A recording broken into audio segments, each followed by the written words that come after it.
Yo les trashers, ne ramassez jamais d'objets par terre. Vous ne connaissez pas son histoire. Qui vous dit qu'il ne fait pas l'objet d'un maléfice ou que quelqu'un ou quelque chose l'habite? Aujourd'hui, je vais vous raconter des histoires qui se sont vraiment passées et qui ont toutes viré au drame. Entre meurtres, massacres et disparitions, ne ramassez jamais d'objets par terre. La malédiction de Timur le Boiteux.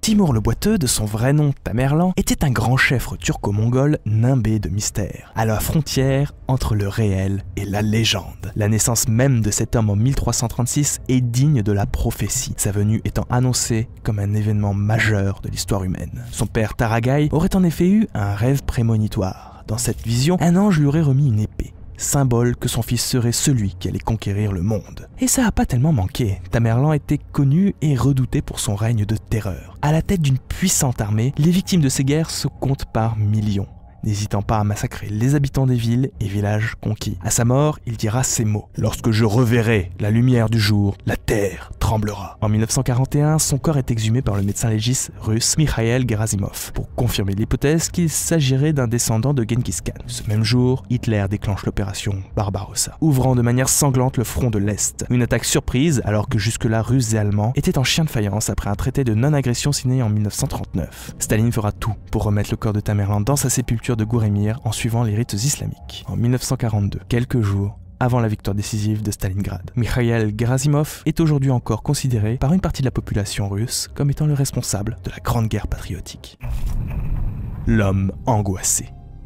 En 2011, une étrange série de vidéos est apparue sur internet. On y découvre un homme effrayé par un tableau hérité de sa grand-mère. Un tableau particulier qui représente un homme effrayé, terriblement angoissé par quelqu'un ou quelque chose qu'il a vu. Une panique profonde se lit sur son visage. Si le tableau en soi est déjà bien effrayant, c'est le témoignage de l'auteur des différentes vidéos qui l'est d'autant plus. Chuchotement dans la nuit, porte qui se ferme seule, grincement et ombre qui surgissent de nulle part. Autant de phénomènes paranormaux attachés à cette toile maudite qui ont été saisis par le possesseur du tableau. Si son propriétaire aura vite fait de sceller l'objet dans sa cave pour le tenir éloigné de sa famille, il lui arrive encore d'entendre quelqu'un ou quelque chose comme gratter les murs, se plaindre. Mais qui hante cette toile? Des forces maléfiques ou tout simplement son peintre? En effet, l'auteur, anonyme, était un fervent pratiquant d'occultisme et de magie noire. Il est dit que ce tableau a été peint avec son propre sang et que, peu de temps après l'avoir achevé, celui-ci s'est donné la mort, laissant derrière lui une peinture macabre.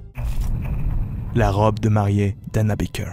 Elias Baker était un riche homme d'affaires ayant réussi à monter une grosse société de fours crématoires. Fier de son succès, il fit construire un manoir en Pennsylvanie dans lequel lui et toute sa famille pourraient y vivre. Elias était un homme dur en affaires, mais aussi dans la vie de tous les jours, sa famille étant la première à en faire les frais. Sa fille, Anna Baker, tomba éperdument amoureuse du métallurgiste du village. Un amour fou, fusionnel, mais interdit, mais peu importé. Elle avait le soutien de sa mère. Et avec elle choisit une robe de mariée. Son père allait bien céder à un moment ou à un autre, mais il n'en était rien. Jamais son père n'acceptera ce mariage, et, le cœur brisé, Anna se jura de passer le reste de sa vie seule. La robe fut conservée dans sa chambre, en souvenir d'un amour qu'elle ne connaîtra jamais. Anna mourut en 1914. Le manoir de son père devint un musée et la robe est aujourd'hui exposée dans une vitrine. Chaque nuit de pleine lune, l'on peut entendre des pleurs de femmes. Il est dit aussi que son fantôme rôde autour du manoir jusqu'à se retrouver devant cette vitrine, regardant avec tristesse cette robe que jamais elle ne pourrait porter. Certains disent même avoir vu la robe bouger derrière cette vitrine, Anna profitant de l'éternité pour porter ce vêtement qui lui faisait tant envie, symbole d'un amour qu'elle n'aura jamais vécu. Robert, la poupée. Vous connaissez Chucky, la poupée possédée par l'esprit d'un criminel? Sachez que son histoire est en fait inspirée de Robert, une poupée offerte à Robert Eugène Otto, peintre et auteur de renom. Cette dernière a été offerte par la domestique haïtienne de ses parents, en cadeau d'adieu. En effet, cette dernière s'adonnait à la pratique de magie noire et de rites vaudous. Le jeune garçon s'attache à la poupée, l'accompagne partout et lui donne son nom, Robert. Si les parents sont dans un premier temps attendris par cette poupée, très vite, beaucoup d'événements bizarres se produisent dans la maison. Leur fils est comme possédé par la poupée. Et l'on entend parfois une voix rauque, grave, inhumaine, discuter avec lui. Une voix que Gene va attribuer à Robert. Un soir, les parents de Gene sont réveillés par un grand vacarme. « C'est Robert! C'est Robert !» leur dira l'enfant alors que tous les meubles sont renversés et que les jouets de l'enfant sont étrangement scarifiés. La mère du jeune Eugène prend la poupée et l'enferme dans le grenier. Eugène devient grand, un adulte, artiste peintre renommé. Il est marié. Sa femme tombe sur Robert, la poupée. Un frisson parcourt tout son corre. Elle la déteste. La montre à son mari qui, tout de suite, se fera posséder de nouveau. De nombreux témoins rapportent les mêmes faits. La poupée change tout le temps de place, semble danser devant la fenêtre de sa chambre, ce qui effraie les enfants du quartier. Et le comportement d'Eugène n'est plus tout à fait le même. Il devient violent. « C'est Robert! C'est Robert, je te dis !» L'homme meurt, seul avec dans ses bras la poupée et son regard vide. Avec le temps, la maison d'Eugène est devenue un musée en son honneur. La poupée est exposée dans une vitrine. Pour la prendre en photo, la rumeur dit qu'il faut attendre que sa tête s'incline légèrement. S'il ne bouge pas, ne prenez surtout pas de photos. La malédiction de Toutankhamon.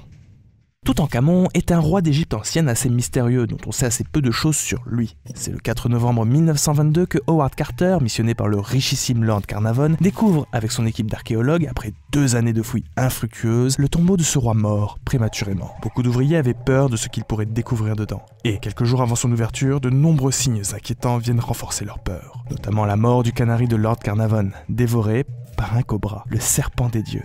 Alors que ce n'était pas du tout la saison. Une semaine après l'ouverture du tombeau, c'est Lord Carnarvon lui-même qui trouvera la mort par l'infection d'une piqûre de moustique écorchée après s'être rasé qui aurait provoqué une violente septicémie. À sa mort, le Caire connaît une importante coupure d'électricité. 6 mois plus tard, c'est son frère, Aubrey Herbert, suivi de son secrétaire, fils unique de Lord Westbury, qui les rejoint.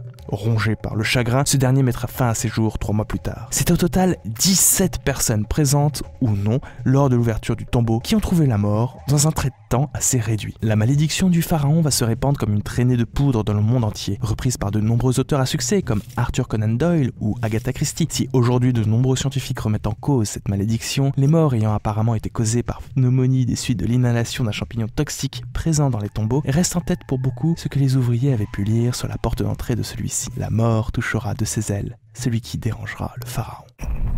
Le diamant Hope.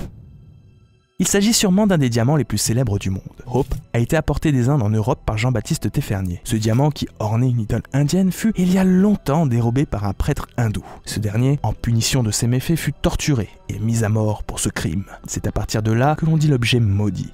En effet, de nombreuses morts inexplicables entourent ceux qui ont osé porter ce collier. Jean-Baptiste Téfernier, dans un premier temps, après avoir vendu l'objet, laissa le plus gros de sa fortune à son fils. Ruiné, il repartit en Inde, mais finira déchiqueté par des chiens. Le diamant entrera par la suite en possession de Louis XIV, le roi Soleil. Si ce dernier vivra longtemps, c'est non sans mal, il finira sa vie difficilement, très malade, et laissant derrière lui un royaume affaibli, ruiné. Louis XVI et Marie-Antoinette, les porteurs suivants, auront la tête coupée pendant la Révolution. Pendant toutes ces années, jusqu'à aujourd'hui, le diamant va passer de main en main, causant la mort abrupte de ses possesseurs, jusqu'à se retrouver en Amérique, où là encore, les nouveaux propriétaires vont subir la malédiction du diamant Espoir. Il repose aujourd'hui au Musée national d'histoire naturelle de Washington. Le rocher Uluru. Emblème de l'île-continent d'Australie, la montagne d'Uluru est aussi un puissant symbole magique pour les différentes tribus aborigènes qui vivent non loin de la montagne, qui lui donne un statut mythologique. Si beaucoup de ces histoires restent la propriété des tribus locales et ne se transmettent qu'à des initiés, on sait que l'Uluru est un des itinéraires de Tjukorpa, le temps du rêve, la base de la culture aborigène et qui désigne une période pendant laquelle le monde a pris forme. Uluru a acquis une valeur mystique tellement importante qu'il est fortement déconseillé de le gravir. Fortement déconseillé, mais pas interdit, les lieux étant même balisés pour la randonnée. On pense alors le lieu maudit, que la montagne se venge et punirait ceux qui auraient l'idée d'emporter avec lui un bout de la montagne. Malchance et maladie étant les malédictions que porterait la montagne à ceux qui violent ce lieu saint. Les gardes forestiers reçoivent ainsi des centaines de paquets par an de touristes venus du monde entier, qui rendent à la montagne ce qui lui appartient. Ils espèrent ainsi voir la malédiction se lever. La chaise de Babsy. 1700, Thirsk, une petite ville du Yorkshire en Angleterre. Thomas Babsy est connu pour être un homme mauvais, notoirement connu pour sa violence et son amour de l'alcool. Il sera jugé pour homicide après avoir tué son beau-père à l'issue d'une violente dispute avec lui. Condamné à la pendaison, la justice lui accordera tout de même une dernière volonté, boire une dernière bière dans son pub favori. Et c'est à la dernière goutte qu'il se lève et déclare « Quiconque s'assoira sur ma chaise mourra d'une mort affreuse ». Babsy est par la suite pendu dans la journée. Pendant plusieurs siècles, personne n'osera s'asseoir sur cette chaise. Jusqu'au jour où 2 voyageurs s'y essaient, se moquant des mises en garde portées il y a si longtemps par un ivrogne. Les 2 trouveront la mort dans un accident de voiture. Puis c'est un ouvrier qui travaillait sur un chantier en face de l'auberge. Il trouvera la mort peu de temps après, en chutant du haut d'un toit. Ou encore un jeune livreur assis sur la chaise maudite pour reprendre son souffle. La chaise sera vendue à Thirsk Museum, laquelle sera pendue à 2 mètres de hauteur pour que personne n'ait l'idée de s'asseoir dessus. Le miroir des plantations de Myrtle. La plantation de Myrtle est une grande demeure construite à Saint Francisville, en Louisiane. Cette demeure y est connue pour y être hantée par de nombreux fantômes, âmes d'individus ayant été tués non loin de cette maison. Seul témoin de ces horreurs, le miroir des plantations de Myrtle. On raconte que l'une des domestiques, Chloé, aurait eu l'oreille tranchée par son maître, car elle aurait refusé de devenir sa maîtresse. Pour se venger de lui, elle aurait alors empoisonné un gâteau, à destination de ce dernier. Malheureusement, c'est Sarah, la femme du maître des 2 fillettes, qui mangèrent le gâteau. Chloé fut alors pendue. On raconte que lorsque l'on regarde dans le miroir présent dans le hall de la bâtisse, l'on peut voir des formes étranges, en mouvement, souvent floues. On distingue parfois des silhouettes de fillettes, de jeunes femmes en habit d'époque. Parfois des empreintes de mains d'enfants apparaissent sur le miroir, et même après avoir été nettoyées, elles reviennent, toujours. Les croyances populaires veulent que lorsqu'une personne meurt dans une maison, un drap soit mis sur tous les miroirs, pour que son âme ne soit pas prisonnière de l'objet. Ça n'a malheureusement pas été le cas lors de la mort de la fillette des plantations de Myrtle. Je sais que pour beaucoup, ces histoires ont un fond de rationnel, que chaque événement peut être expliqué par la science, par des comportements humains, psychologiques ou par de simples coïncidences. Mais en êtes-vous vraiment sûr? Le doute existe et personne n'est capable d'établir une vérité éclatante à tous ces récits. Vous doutez et nous doutons tous. Après tout, rien ne nous prouve qu'il n'existe pas un monde caché dans la lumière qu'on ne voit pas et qu'on ne peut que ressentir.